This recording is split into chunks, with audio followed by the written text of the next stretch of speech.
Hello प्यारे बच्चों, कैसे हैं आप सभी। आई होप आप सभी बहुत अच्छे होंगे। बच्चों, इस वीडियो में हम डिस्कस करेंगे मिशन बुनियाद की मैथ्स की वर्कशीट जो कि डे 29 एंड 30 की है। और बच्चों, ये वर्कशीट्स क्लास 3 से लेकर क्लास 8 के लिए हैं। क्वेश्चन नंबर 1 हमसे यहाँ पे कहा हुआ है, चिन्हों को समझते हुए संक्रियाओं को हल करें और दी गई उचित संख्याओं से मिलान करें। तो देखिए, यहाँ पे हमें 3 प्रश्न दे रखे हैं। यहाँ पर जमा के प्रश्न हैं और यहाँ पे घटा के प्रश्न हैं और इनके उत्तर यहाँ पे हमें दिए हुए हैं और हमें करना क्या है, सही उत्तर के साथ इनका मिलान करना है। तो देखिए, पहला प्रश्न है 15 जमा 4 जो कि होता है 19, तो इसको हम मिला देंगे 19 के साथ। अगला प्रश्न है 18 जमा 5 जो कि 23 के बराबर होता है, तो दूसरी वाले प्रश्न को हम 23 से मिलाएंगे। और अगला नंबर है 33 जमा 4 जो कि होता है 37 के बराबर, तो हम 37 से मिला देंगे 37। नेक्स्ट क्वेश्चन है 42 में से 5 माइनस करना है, हटाना है। तो 42 में से जब 5 माइनस करते हैं तो आंसर आ जाता है 37। इसका मतलब इसको हम मिलाएंगे 37 के साथ। अब हमें करना है 25 में से 6 को घटाना है। 25 में से जब हम 6 को घटाते हैं तो उत्तर आएगा 19। और अगला है 30 में से 7 को घटाना है और घटाने के बाद जो उत्तर आएगा वो है 23। ठीक है, तो इस तरीके से आप क्वेश्चन नंबर 1 को सॉल्व करेंगे। चलिए नेक्स्ट क्वेश्चन देखते हैं। दूसरे प्रश्न में हमसे कहा हुआ है, नीचे दी गई संख्याओं के पैटर्न यानी क्रम को समझते हुए खाली बॉक्स में संख्या भरें। तो देखिए, क्रम क्या है यहाँ पे, 10, 20, 30, फिर आना चाहिए 40, 50 और फिर आ जाएगा 60। ठीक है, उसके बाद यानी इन सभी में 10-10 नंबर का गैप था। अगला देखते हैं 25, फिर 40 यानी 15 का गैप है, 40, 55, 15 का गैप है। अब 55 में 15 का अगर हम गैप रखते हैं तो यानी अगला नंबर आ जाएगा 70। 70 में 15 का गैप करने पे आ जाएगा 85 और 85 में अगर हम 15 का गैप करते हैं तो आ जाएगा नंबर 100। ठीक है, अब इसके बाद देखो 12, 24 यानी 12 का पहाड़ा दे रखा है। 12 एकम 12, 12 दूनी 24, 12 तियाँ कितना होता है 36, 12 चौक 48 और 12 पंचे होता है 60 और 12 छेक 72। ठीक है, अगला नंबर देखो यहाँ पे दे रखा है 76 और उसके बाद है 72, यानी इनके बीच में 4 नंबर का गैप है, यानी 4 घटाना है। अब 72 में से अगर आप 4 को घटाते हैं तो नंबर आ जाएगा 68। 68 में से आप 4 को घटाते हैं तो आ जाएगा 64। 64 में से जब आप 4 घटाएंगे तो आ जाएगा 60 और 60 में से जब आप 4 घटाएंगे तो अगला नंबर कितना आ जाएगा 56। ठीक है, तो इस तरीके से हम क्वेश्चन नंबर 2 को सॉल्व करेंगे। चलो नेक्स्ट क्वेश्चन देखते हैं। तीसरे प्रश्न में हमें कहा हुआ है, चिन्हों को समझते हुए हल करें। तो यानी हमें क्या करना है, देखो पहले 2 संख्या जो नंबर हैं ये तो हैं जमा के, तो यहाँ हमें क्या करना है, जमा करना है, पर थोड़ा सा अलग दे रखा है। 2 में हम कौन से नंबर को जोड़ें कि ये 2 आ जाए, तो 2 में अगर हम 0 को जोड़ेंगे तभी ये 2 रह सकता है।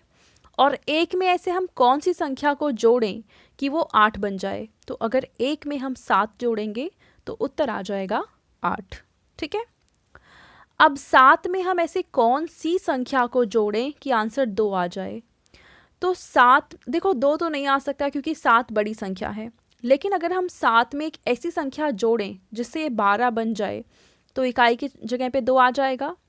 तो अगर हम 7 में 5 जोड़ देते हैं तो संख्या आ जाएगा 12, तो 12 का 2 यहाँ पे लिखेंगे और ये जो 1 बच गया है उसको हम ऊपर लेकर जाएंगे। 5 और 1 6, 6 तो ऑलरेडी यहाँ पे है, हमें 7 बनाना है इसको, तो 7 बनाने के लिए यहाँ पे हम 1 लिखेंगे। ठीक है, यानी 57 में अगर हम 15 जोड़ते हैं तो आंसर आ जाएगा 72। अब आते हैं हम घटा वाले प्रश्न पे। 8 में से ऐसी कौन सी संख्या है जो घटाने पे 2 बचेगा? तो अगर 8 में से हम 6 घटाते हैं तो उत्तर आ जाएगा 2। सेम ऐसे ही 4 में से हम क्या घटाएं कि उत्तर 2 आ जाएगा? तो 4 में से अगर हम 2 घटाते हैं तो उत्तर आ जाएगा 2।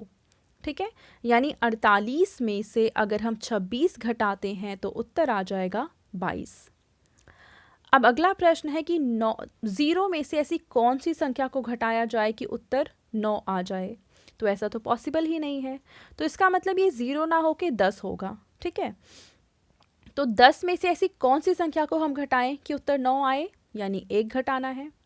अब ये 10 बना कैसे? क्योंकि यहाँ से एक हासिल आया होगा, इसका मतलब ये 9 ना होके अब 8 बचा है। तो 8 में से अगर हम 5 घटा देते हैं तो उत्तर आ जाएगा 3।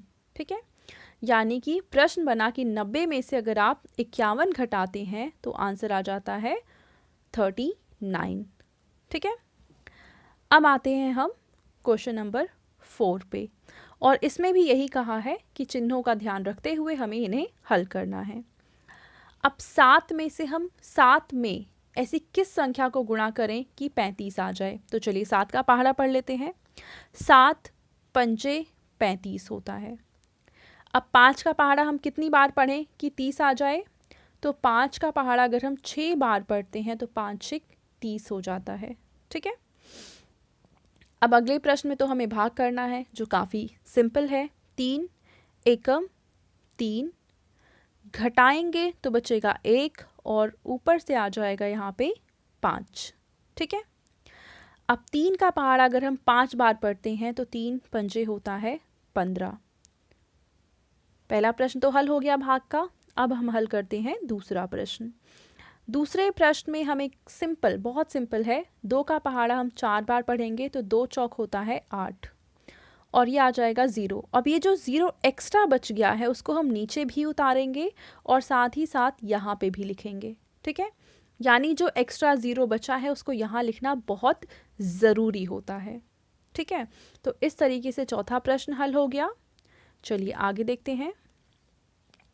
5वें प्रश्न में हमसे कहा है कि एक जग से 18 कप पानी निकाल लेने के बाद अभी भी 15 कप पानी बचा हुआ है, तो आपको ये बताना है कि पहले कप में कितना पानी रहा होगा।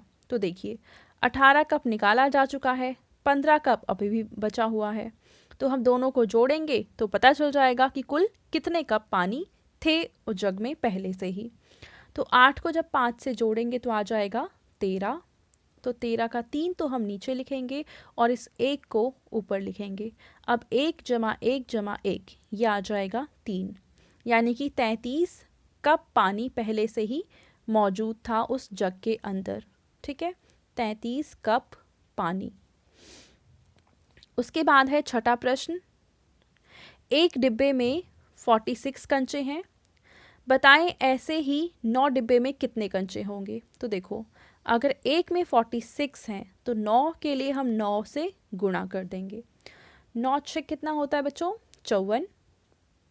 तो 54 का 4 तो हम नीचे लिखेंगे और इस 5 को ऊपर लेकर जाएंगे। अब 9 को हम 4 से गुणा करेंगे। 9 चौक कितना होता है? ये होता है 36 और 36 में हम 5 जोड़ेंगे तो आ जाएगा 41, यानी 414 कंचे। ठीक है, अब हम हल करते हैं 7वां प्रश्न। दिवाली में रमन के घर 45 दीप और कुलदीप के घर 68 दीप जलाए गए, तो आपको ये बताना है कि कुलदीप के घर रमन के घर से कितने दीप अधिक जले हैं। तो हम क्या करेंगे, 68 में से 45 को माइनस करेंगे, घटा देंगे। 8 में से 5 घटाएंगे बचेगा 3, 6 में से 4 घटाएंगे बचेगा 2, यानी कि 23 दीप ज़्यादा जले हैं। ठीक है, अब इसके बाद हम हल करेंगे 8वां प्रश्न, और इसमें हमसे पूछा हुआ है कि 16 बच्चे प्रतिदिन साइकिल से स्कूल जाते हैं, प्रत्येक साइकिल पर 2 बच्चे सवार होकर स्कूल जाते हैं, तो आपको ये बताना है कि कितने बच्चे साइकिल का इस्तेमाल करते हैं। अब ये निकालने के लिए सिंपली हमें भाग करना है। 2 को हम बाहर लिखेंगे, 16 को अंदर लिखेंगे और भाग करेंगे। 2 अठे होता है 16। ठीक है, तो इसका मतलब आंसर आ जाएगा 8 बच्चे। 8 ऐसे बच्चे हैं जो साइकिल का इस्तेमाल करते हैं। ठीक है बच्चों, तो ये थी आज की हमारी मैथ्स की मिशन बुनियाद की वर्कशीट एंड आई होप आप सभी को ये वर्कशीट बहुत ही अच्छे से समझ में आई होगी। इन केस अगर आपका कोई डाउट है तो कमेंट सेक्शन में जाके आप पूछ सकते हैं। और अगर आपको वीडियो पसंद आई है तो इसको ज़रूर लाइक करें, अपने फ्रेंड्स के साथ भी शेयर करें और इस चैनल को सब्सक्राइब करें। Thank you.